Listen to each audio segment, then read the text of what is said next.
Welcome to another video in the playlist Important Phrasal Verbs. आज का हमारा पहला phrasal verb है tag along. Tag along.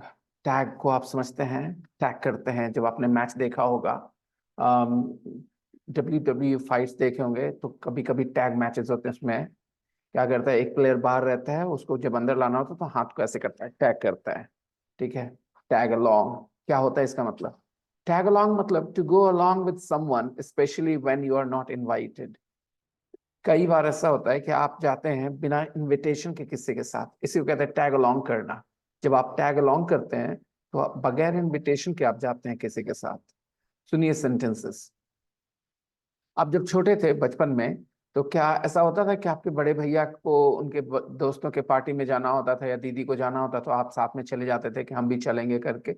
वो आपको नहीं बोलते कि चलना है नहीं चलना, वो इनवाइट नहीं करते आपको, ना आपके दोस्त के भैया के दोस्त, ना आपके भैया, ना आपकी दीदी, ना आपकी दीदी के दोस्त. बस आपकी जिद होती थी कि आप भी जाएंगे और चले जाते थे. देखिए, मैंने इसको इंग्लिश में पूछा आपसे, did you tag along with your elder sibling, और I should say siblings. Did you tag along with your elder siblings. Siblings यहां कर लें, ठीक है, ऐसा होना चाहिए. Did you tag along with your elder siblings to their friends. oh sorry did you tag along with your elder siblings to their friends parties.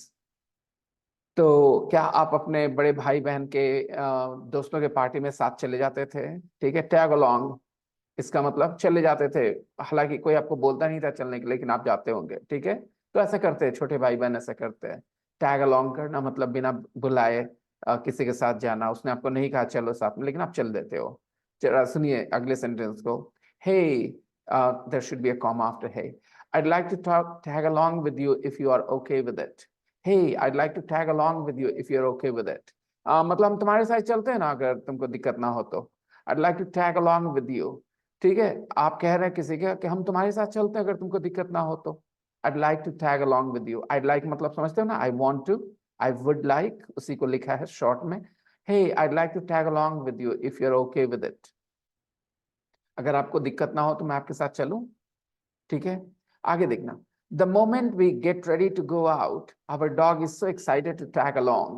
अक्सर ऐसा होता होगा, अगर आपके घर में कुत्ता है तो आप जानते हैं इस फीलिंग को, कि जैसे ही आप निकलने के लिए तैयार होते हैं घर से बाहर, आपका कुत्ता आपसे पहले ही तैयार रहता है, चलो चलते हैं, राइट. हालांकि आपने नहीं कहा चलो चलते हैं उसको, राइट, लेकिन कुत्ता रेडी रहता है आपका. तो the moment we get ready to go out, our dog is so excited to tag along. वो साथ चलने के लिए एकदम बिंदास खड़ा रहता है. चलो, तो टैग अलोंग मतलब आप समझ गए, बहुत सिंपल सी मीनिंग है. इसका मतलब होता है साथ चलना, कहीं जाना बिना इनविटेशन के. चलने वाला आपको बोल नहीं रहा है कि चलो साथ में, लेकिन आप साथ में चल देते हो. ठीक है, तो that is called tag along.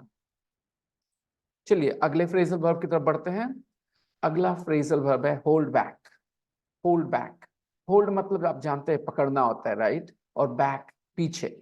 तो पीछे पकड़ना नहीं हुआ इसका मतलब. इसका मतलब हुआ कोई चीज को पकड़ के पीछे रखना, यानी आगे नहीं आने देना. ठीक है, होल्ड बैक, किसी चीज को पकड़ के पीछे रखना, उसको आगे नहीं आने देना. इस मीनिंग को आप देखना हर जगह यूज करेंगे हम लोग. ठीक है, होल्ड बैक को.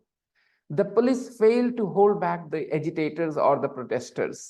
ये जो प्रोटेस्टर्स थे और एजिटेटर्स थे, जो लोग कर रहे थे, दिखा रहे थे, विरोध कर रहे थे, उनको पुलिस रोक के रखने में नाकामयाब हो गई.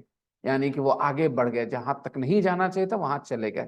जहां तक बाउंड्री दिया गया था कि पुलिस को कि भाई यहां तक रखना है आपको, the police failed to hold back the agitators और द प्रोटेस्टर्स. एक ही है, दोनों सिनोनिम्स हैं, एजिटेटर्स प्रोटेस्टर्स. ठीक है, the police failed to hold back the agitators और द प्रोटेस्टर्स. उनको रोक के नहीं रख पाई पुलिस. होल्ड बैक, ठीक है, रोक के रखना, यानी जहां पर एक लाइन होगा, एक आइडिया होगा कि भाई यहां से आगे नहीं बढ़ना है, यहां तक आप कर सकते हो प्रोटेस्ट. लेकिन जब उससे आगे चले गए प्रोटेस्टर्स, तो हम ये कह सकते हैं the police fail to hold back the protesters. अगले सेंटेंस में देखिएगा. How old is the idea of making dams to hold back flood waters. आप जानते हैं ना कि हम लोग बनाते हैं, नदियों पे बांध बनाते हैं ताकि बाढ़ का पानी जब आए तो उसमें जमा हो जाए, राइट. तो ये आइडिया कितना पुराना है, कब से ये चीज हो रही है? How old is the idea of making dams to hold back flood waters. Hold back flood waters, पानी को ये जो ये फ्लड का पानी जो होता है, यानी कि बाढ़ का पानी जो होता है, यानी बारिश में जो पानी जमा होता है, उसको रोक के रखने के लिए हम लोग डैम्स बनाते हैं ना। ये आइडिया कितना पुराना है? How old is the idea of making dams to hold back flood waters? Okay. और अगर आप सोच रहे हैं कि वाटर और वाटर्स, वाटर्स क्यों प्लूरल, ये तो अनकाउंटेबल है, तो इसके लिए एक अलग सा वीडियो बनाने वाले हैं, जल्दी देंगे। वाटर और वाटर्स के बीच क्या डिफरेंस है, आप कहाँ वाटर बोलते हैं, कहाँ वाटर्स बोलते हैं, ठीक है। अभी फिलहाल के लिए आगे बढ़ते हैं। When I listen to a very emotional song, I can't hold back my tears. अब यहाँ देखना, आप अपने आंसू रोक नहीं पाते जब आप एक बहुत इमोशनल सॉन्ग सुनते हैं। मेरे साथ तो ऐसा ही होता है। When I listen to a very emotional song, I can't hold back my tears. तो होल्ड बैक, रोक के रखना, फिर से यहाँ भी आ रहा है। आप आंसू को रोक के नहीं रख पाते, वो निकल जाते हैं, राइट। एक लाइन है, आपकी आंखों तक रहे तो आप रो नहीं रहे, आंखों से नीचे आ गए तो आप रो रहे, right. I can't hold back my tears, मैं अपने आंसू रोक के नहीं रख पाता।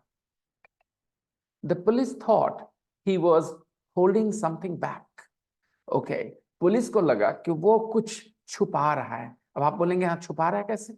मान लो पुलिस आपसे जांच पड़ताल के सिलसिले में कुछ आपसे पूछती है, तो जाहिर सी बात है, पुलिस जब आपसे कुछ पूछती है तो आपको इन्फॉर्मेशन शेयर करना होता है ना। ये आपकी रिस्पॉन्सिबिलिटी है, आपकी ड्यूटी है कि आपको शेयर करना information. The police thought he was holding something back. वो कुछ इन्फॉर्मेशन शेयर नहीं कर रहा था, अपने पास रोक के रखे हुए था।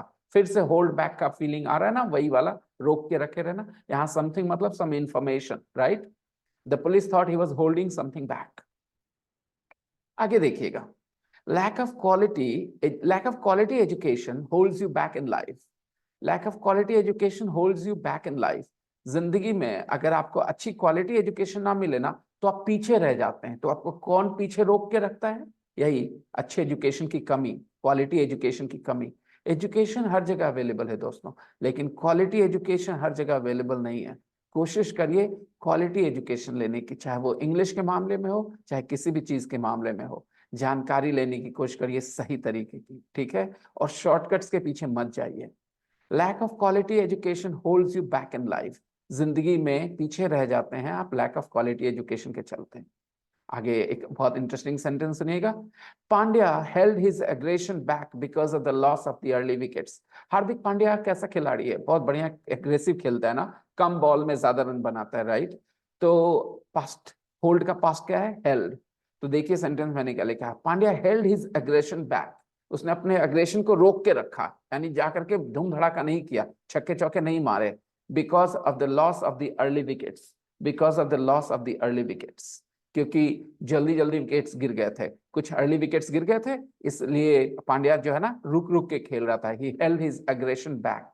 ओके, तो ये था आपका आज का दूसरा phrasal verb, hold back. I hope कि आपको दोनों ही फ्रेजल वर्ब्स यूजफुल लगे होंगे। आप इनको अपनी बोलचाल में भी शामिल कर सकते हैं, और कभी भी किसी भी एग्जाम में ये फ्रेजल वर्ब्स पूछे जा सकते हैं। ये इंपॉर्टेंट फ्रेजल वर्ब्स के लिस्ट में है वीडियो। अगर आपको कुछ और स्पेशल फ्रेजल वर्ब्स जानना है तो आप मुझे कमेंट बॉक्स में लिख सकते हैं, मैं उन पे भी वीडियो बना दूंगा आपके लिए। बाकी आगे वीडियोस आते रहेंगे। देखने के लिए थैंक यू वेरी मच। मिलते हैं अगले वीडियो में। Thank you, bye bye, take care.